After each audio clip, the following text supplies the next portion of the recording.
Controversy ভাই, controversy. এবারে FIFA বিশ্বকাপে যেন কন্ট্রোভার্সি পিছা থাকতেছে না। কালকের যে ম্যাচটা হইলো quarter final Norway versus England, সেখানে score line Norway 1 England 2, England জিতা গেছে ওকে। বাট পুরো ম্যাচটা নরওয়ে খুব মানে সুন্দর খেলছে ভাই। পুরো এজিলিটি বলেন, মোবিলিটি বলেন, অ্যাটাকের পর অ্যাটাক, ট্রানজিশনে তারা সুন্দর অ্যাটাক করছে। ম্যাচটা প্রায় জিতার মতো ছিল। এখানে 2টা ব্লান্ডার হয়েছে আর একটা কন্ট্রোভার্সিয়াল। সেটা হইলো প্রথম জায়গাটায় আছি, আলেকজান্ডার সরলচ, ঠিক আছে। সে উইঙ্গার হিসেবে খেলে, নরওয়ের প্লেয়ার। সে একটা মানে সুন্দর বল পাইছিল, যেখান থেকে আর্লিং হাল্যান্ডরে সে পাস দিতে পারত। সুন্দর ফাঁকা আর্লিং হাল্যান্ড ছিল, সেখানে পাস দিলে হয়তো 99% ধরে নেন হাল্যান্ড এখান থেকে গোল করতো। নরওয়ে ওই সময় 2-0 গোলে আগায় দিত ইংল্যান্ডের বিপক্ষে। ইংল্যান্ড 2-0 হইলে ব্যাকফুটে হয়ে যেত, ঠিক আছে। কিন্তু সেখান থেকে সে দিছে না, সে স্বার্থপরের মতো একটা কাজ করছে, পুরাই ব্লান্ডার করে দিছে নরওয়ের ম্যাচটাতে, ঠিক আছে। এখানে মোমেন্টামের ম্যাচ থাকে, ঠিক আছে, কিছু কিছু মোমেন্ট থাকে, আপনি ওই মোমেন্টে ক্যাচ করতে হয়। বড় বড় এই নকআউট ম্যাচে আপনার স্নায়ুর খেলা, ঠিক আছে, নার্ভের খেলা। ওইখানে যদি 2-0 গোল হয়ে দিত, তো সেই সময় ইংল্যান্ডের পক্ষে ফিরা কিন্তু খুব কঠিন হয়ে যেত। যাই হোক, সে পাসটা দিত না, সেখানে হাল্যান্ড গোল দিতে পারছে না। হাল্যান্ড নিজেই অবাক হয়ে গেছে, তার এক্সপ্রেশন, বডি ল্যাঙ্গুয়েজ দেখলে বুঝতে পারবেন। সে খুবই ফ্রাস্ট্রেটেড হয়েছিল, ডিপ্রেস ফিল করছিল ওই টাইমটায়। তো হল্যান্ডের পাস না দিয়া সরলচ নিজেই শট মারছে, যেখানে শটটা হয়েছে না, গোল হয়েছে না, নরওয়ে চান্সটা মিস করে গেছে, ঠিক আছে। তো এই হলো কথা। তারপর থেকে আজকে অনলাইনে খুবই অ্যাবিউজ এবং ফ্যানরা আর কি তাকে ডেথ থ্রেটও পাইতেছে। সরলচ তার জীবন তো দুর্বিষহ করে নেব বাইকিং করে ভাই। তো যাই হোক, শেষ মোমেন্টে তারপর 9 মিনিটের পরই জুড বেলিংহাম একটা গোল দিয়ে দিল, ঠিক আছে। সেখানে 1-1 হইল।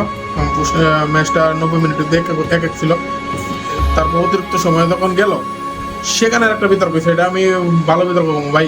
কারণ কি, যখন ইংল্যান্ডের প্লেয়াররা বল বিল্ড আপ করতে আসলো, নরওয়ের গোলরক্ষক নাইল্যান্ড যখন শটটা মারছে, ঠিক আছে, ওই সময় পুরো ক্যামেরার দেখা যাইতেছে ভাই, বলটা এই ক্যামেরার যে ওয়্যার থাকে না, কেবল উপরে, ফটোটা দেখেন টাচ করছে, ঠিক আছে, সবাই দেখতে পাইছে মাঠে। টাচ করে তার গতিপথ একটু হলেও চেঞ্জ হয়েছে, সেখান থেকে বিল্ড আপ করে ইংল্যান্ডের সেকেন্ড গোলটা হইলো, যেখানে জুড বেলিংহাম গোলটা দিল, সেকেন্ড গোলটাও তার দিছে, ঠিক আছে। তো এটা কিন্তু একটা মানে কি কম রবারি আছে, রবারি টাইপ। কারণ এটা ক্রোয়েশিয়া এবং পর্তুগাল ম্যাচে ক্রোয়েশিয়ার মেতানোভিচের লাভ দিছিল, ঠিক আছে, যে গোলটা বাতিল হয়েছিল 120 মিনিটে। ওই সময় তার চুলের নাকি স্পাইক, আপনার বলের ভিতরে যে চিপ আছে তাতে ধরা পড়ছিল, ঠিক আছে। সেটা চুলের একটা স্পাইক ধরা পড়া যায়, বাট এত বড় একটা ওয়্যারের কেবল মধ্যে বলটা লাগতেছে, সেটা ধরা পড়তেছে না। It's such a strange thing. তো যাই হোক, what ever, rule is rule.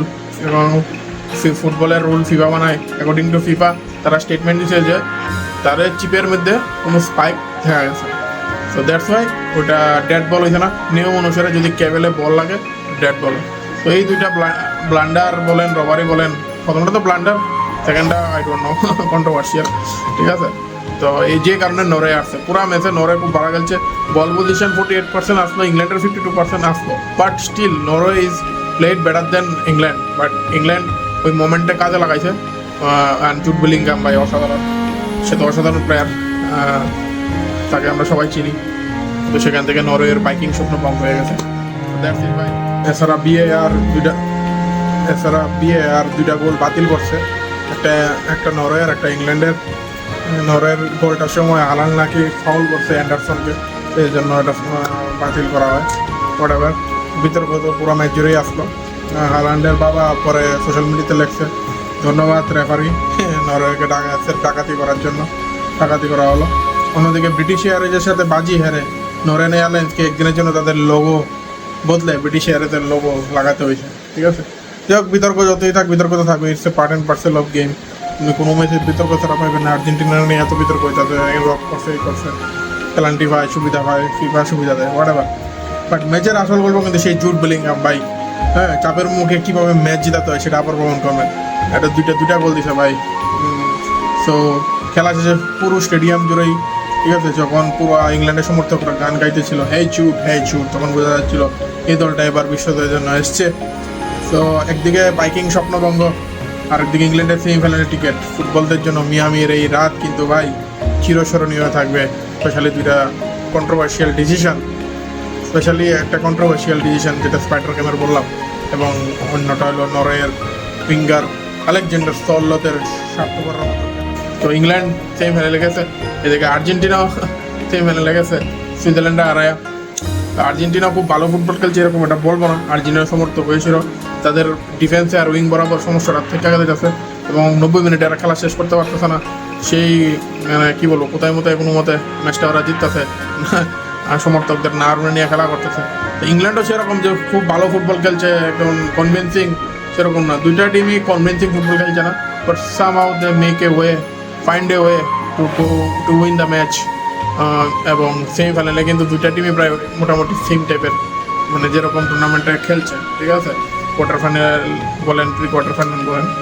তো আর্জেন্টিনা বললাম, ইংল্যান্ড 1986-এ সে দিয়েগো মারাদোনার হ্যান্ড অফ গড আর গোল অফ দ্য সেঞ্চুরি, হ্যাঁ, কিন্তু আমরা ওই ম্যাচটা দেখতে পাচ্ছিলাম। তো সেটা কি আবার পুনরাবৃত্তি হইব?